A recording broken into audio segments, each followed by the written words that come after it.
Welcome to Galveston News. We're so glad to have you here on our beautiful island, the birthplace of Juneteenth.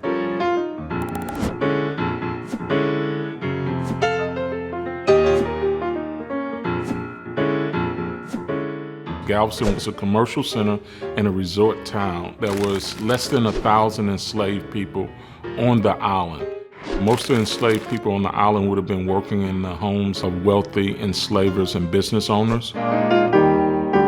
Music was essential to the survival of the enslaved. What you could not say, you could sing. They sang happy songs, they sang songs of celebration, they sang songs for death, they sang songs for wedding. African Americans sing to stay alive. We celebrate freedom on 4th of July for our nation. But for millions of people, Americans, there was not freedom. And freedom really was not complete until you had Juneteenth. We are on what I consider sacred ground of where this message of freedom and General Order Number 3 was shared. Union soldiers would have come in on the harbor side, got off the ships, walked over into the Strand Historic District, and set up their headquarters at the Osterman Building. Major General Gordon Granger came and issued General Order Number 3, stating that all slaves are free. On the second sentence of that general order, it says this involves an absolute equality. Absolute equality means giving everyone the equal opportunity to become the very best version of themselves.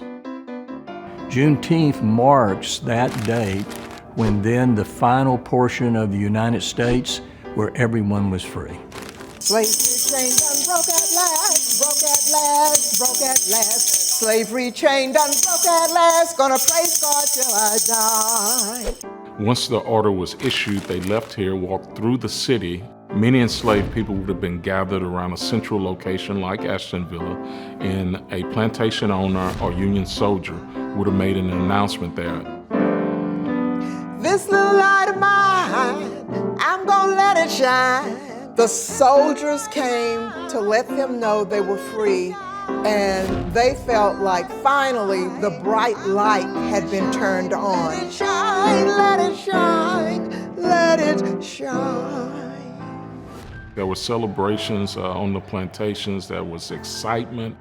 There was questions, what does this newfound freedom mean?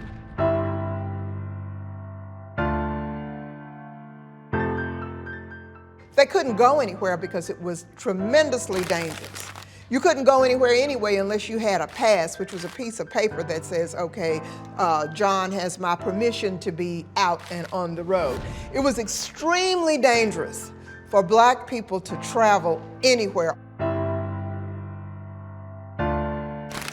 Many of the enslavers were upset because they saw this as an invasion on their property, because people were considered property.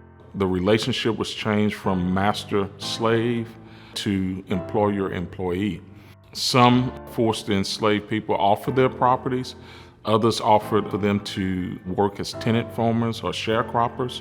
So while the message of freedom did arrive, not everyone was allowed to leave freely at that time.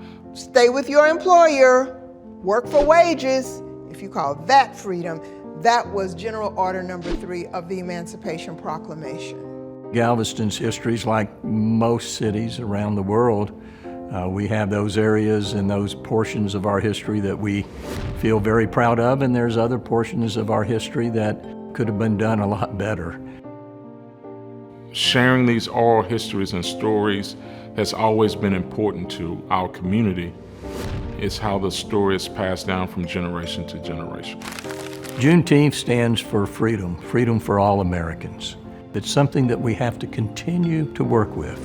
We need to make sure that it's emphasized for our children as they grow. We're all equal, and it's important for us to love each other more in this country. This is not a Black holiday or African American history. This is world history. What we could do is learn from that history to make sure that it's never repeated again.